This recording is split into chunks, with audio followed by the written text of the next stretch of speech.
आरोप है, जिसके चलते उनको मुस्लिम समाज से बेदखल कर दिया गया है। फतवे में कहा गया है कि निदा खान इस्लामिक कानून का विरोध कर रही हैं, लिहाजा उनका हुक्का पानी बंद कर दिया गया है। निदा की मदद करने वाले और उनसे मिलने जुलने वाले मुसलमानों को चेतावनी दी गई है कि ऐसा करने वालों को भी इस्लाम से खारिज कर दिया जाएगा। इस बीच निदा खान ने पलटवार कर कहा कि फतवा जारी करने वाले पाकिस्तान चले जाएं। हिंदुस्तान एक लोकतांत्रिक देश है, यहां दो कानून नहीं चलेंगे। तो जिस तरीके से एक तरफा रवैया मुस्लिमों का सामने आया है कि निदा खान उन्हीं की धमकी होते हुए उनका हुक्का पानी बंद कर दिया गया है, इसलिए क्योंकि वो इस्लामिक कानून के हिसाब से नहीं चल रही हैं। जो ट्रिपल तलाक है वो तो बैंड हो चुकी है और उस पे कानून भी आ रहा है। तो अगर देखा जाए तो आपको आज याद आ रही है ट्रिपल तलाक वाली बात, तो जाहिर सी बात है कि आप अपनी जाती दुश्मनी मुझसे प्रेस कॉन्फ्रेंस करके मेरे खिलाफ फतवा जारी करके कर रहे हैं, क्योंकि आपको भी पता है कुछ दिन बाद आपके जो नबीर आला हजरत शिरान रजा खान, उन्हें जेल जाना पड़ेगा, क्योंकि अब आपको पता है कि आपके ऊपर कार्रवाई होने वाली है। सब कार्रवाई तो आपने सारा मामले को नया मोड़ दे दिया कि मैं इस्लाम में ही नहीं हूं, मुझे इस्लाम से खारिज कर दिया गया। पहली बात तो आप इस्लाम में से निकालने वाले कौन होते, क्योंकि इस्लाम किसी की कॉपीराइट या ट्रेडमार्क नहीं है, किसी की अथॉरिटी नहीं है, और आप कोई अथॉरिटी नहीं कि आप जिसको चाहोगे निकाल दोगे और जिसको चाहोगे रख लोगे। और मेरे कॉन्स्टिट्यूशन ने, मेरे संविधान ने, मेरे फंडामेंटल राइट्स, मेरे ह्यूमन राइट्स अगर आपने एक्सप्लॉइट करने की कोशिश करी तो मैं डायरेक्ट सुप्रीम कोर्ट में लायबल हूं आपके खिलाफ कंप्लेंट करने के लिए। उससे मेल जोल, उसके साथ उठना बैठना, खाना पीना, बीमार पड़ जाए तो उसको देखने जाना, उसकी आयादत के लिए जाना, मर जाए तो नमाज जनाजा पढ़ना,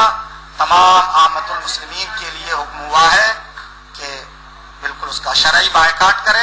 ना मर जाए तो नमाज जनाजा पढ़े, ना उनके साथ उठे ना बैठे,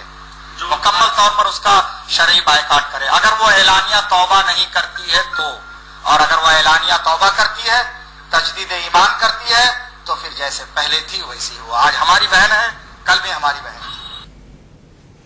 और ज्यादा जानकारी लिए हुए हमारे सहयोगी विजय मिश्रा हमसे जुड़ रहे हैं। विजय, बहुत ही अजीब सी बात है, और ये दारुल इफ्ता वाले होते कौन है? निदा खान को निकालने वाले, ये उसका फंडामेंटल राइट है, लेकिन इस तरीके के बयान जब सामने आते हैं तो बड़े शर्मनाक हैं।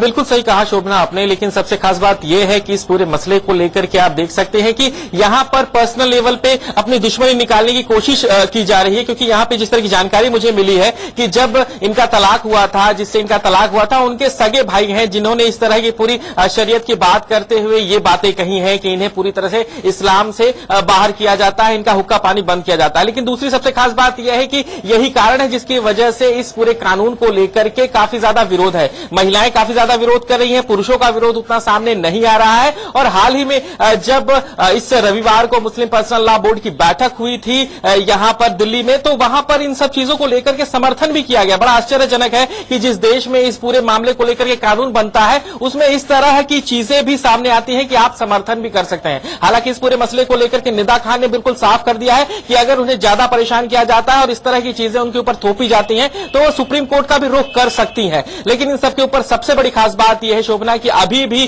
3 तलाक, हलाला या इन सब चीजों को लेकर के कानून भले ही बन गए हो, लेकिन कोई भी मानने के लिए तैयार नहीं है। मुस्लिम पर्सनल लॉ बोर्ड अपने अलग कोर्ट की बात करता है, और जिस तरह से रविवार को बैठक करके अलग कोर्ट की बात तक उन्होंने कर दी और इन सब बातों का समर्थन किया, उससे बिल्कुल साफ है कि कानून कितने भी बन जाए, लेकिन कम से कम भारत में जो व्यवस्था चल रही है वहां पर यह बिल्कुल साफ है कि यहां पर ये लोग मानने वाले नहीं है, और इस तरह की चीजें बिल्कुल सामने आती रहेंगी, जिसे रोकने के लिए कम से कम सरकार को और भी ज्यादा सख्त कदम उठाने पड़ेंगे। क्योंकि इतना भी डर नहीं है इन्हें कि 3 तलाक के ऊपर कानून बन चुका है, हलाला जैसे जो बातें करते हैं उसके ऊपर कानून बन चुका है, शरीयत की बात करके अपनी पर्सनल दुश्मनी ये लोग निकालते हैं, और यही कारण जिसकी वजह से ये लोग कानून का समर्थन करते हुए नजर आते हैं, और हमेशा ही मुस्लिम महिलाओं का शोषण होता रहा है। जी, बहुत बहुत धन्यवाद विजय आपका इस पूरी जानकारी के लिए।